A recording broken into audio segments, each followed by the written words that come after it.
นครหลวงเวียงจันทน์แม่นปฏิบัติแผนงบประมาณแห่งรัฐในปี2024บรรลุลื่นคาดหมายที่วางไว้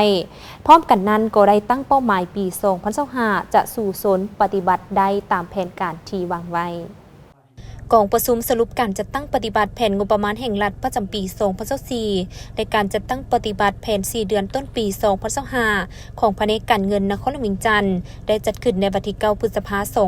2025อยู่ที่กรมสวยสหกรณ์โดยการเข้าร่วมของท่านภูวงศ์กิตตวงศ์รัฐมนตรีกระทรวงการเงินท่านศิริราชทงศิลป์ทองเพ็งรองเจ้าของนครหลวงเวียงจันทน์ท่านเวียงสาลีอินทาพรหมหัวหน้าแผนกการเงินนครหลวงเวียงจันทน์ได้ขึ้นรายงานว่า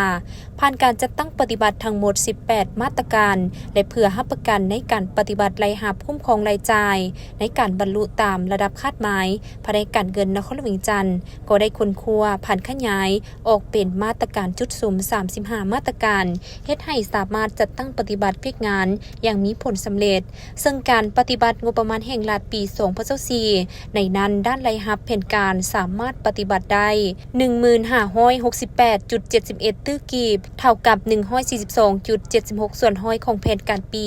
เป็นเงินลื่น 3,000 กว่าตื้อกีบเทียบใส่ปีที่ผ่านมาลื่น93ส่วนห้อยส่วนด้านรายจ่ายปฏิบัติได้ 1,000 กว่าตื้อกีบเท่ากับ99ส่วนห้อยของแผนการปีถือว่าสามารถปฏิบัติรายจ่ายส่วนมาตรการพ้นเด่นในการจัดตั้งปฏิบัติแผนงบประมาณในระยะ1 ปีที่ผ่านมาแม่นการอัดทรงวางการหัวไหลของรายรับงบประมาณโดยสุ่มใส่ปฏิบัตินโยบายประหยัดและต้านการฟุ่มเฟือยได้หันเอาหัวหน่วยจุลวิสาหกิจที่มีรายรับประจำปีเกิน400 ล้านกีบขึ้นไปที่เคยเสียอากรแบบมอบเมาในเมื่อก่อนหันเข้าสู่ระบบอากรมูลค่าเพิ่มเคียงคู่การติดตั้งโปรแกรมบัญชีที่สามารถออกใบเก็บเงินอากรมูลค่าเพิ่มทั่ว9เมืองซึ่งเป้าหมายหันเข้าสู่ระบบองค์การอากรมูลค่าเพิ่มในทั่วนครหลวงมีจำนวน 25,443 พื้นฐานได้เป็นเจ้าการลุงสุกยู่หัวหน่วยธุรกิจอย่างถึงทองเฮ็ดให้หัวหน่วยธุรกิจมาแจ้งมอบอากรกำไรเพิ่มขึ้นสามารถจัดเก็บได้ 654.94 ตื้อกีบเทียบใส่ระยะเดียวปีที่ผ่านมาลื่น46ส่วนห้อยอากรเงินเดือนจัดเก็บได้ 2,196.7 ตื้อกีบเทียบใส่ระยะเดียวกันปีที่ผ่านมาเพิ่มขึ้น 2,000 ตื้อกีบได้สุ่มใส่ซอกค้นแหล่งรายรับที่เป็นทาแห้งบ่มซ้อนและอื่นๆท่านเวียงสาลีอินทพรหมยังให้ฮู้ว่าในปี2025แผนกการเงินนครหลวงเวียงจันทน์จะสุ่มใส่การจัดตั้งปฏิบัติแผนพัฒนาเศรษฐกิจสังคมแผนงบประมาณแห่งรัฐ5 ปี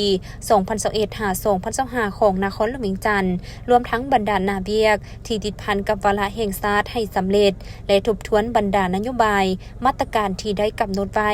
และปฏิบัติแผนงบประมาณปี2025ให้บรรลุคาดหมายในตอนท้ายยังได้เสนอกระทรวงการเงินพิจารณาค้นคว้าส่วนนครหลวงเวียงจันทน์ต่อกับงบประมาณหับไซเข้าในเวียกงานสำคัญการกะเกียมการเป็นเจ้าภาพกีฬาของนครหลวงเวียงจันทน์การปรับปรุงพื้นฐานโครงสร้างเพื่อกะเกียมเฉลิมฉลอง3 วันประวัติศาสตร์และสำระหนี้สินเวียกงานฮีบด่วนในการปรับปรุงเส้นทางเพื่อต้อนรับการประชุมอาเซียนโดยอิงใส่งบประมาณเงินเกินแผนที่ศูนย์กลางมอบให้นครหลวงเวียงจันทน์ในการนำใช้เข้าในการพัฒนาพื้นฐานโครงสร้างของนครหลวงเวียงจันทน์จำนวน50ส่วนห้อยของเงินเกินแผนเป็นจำนวน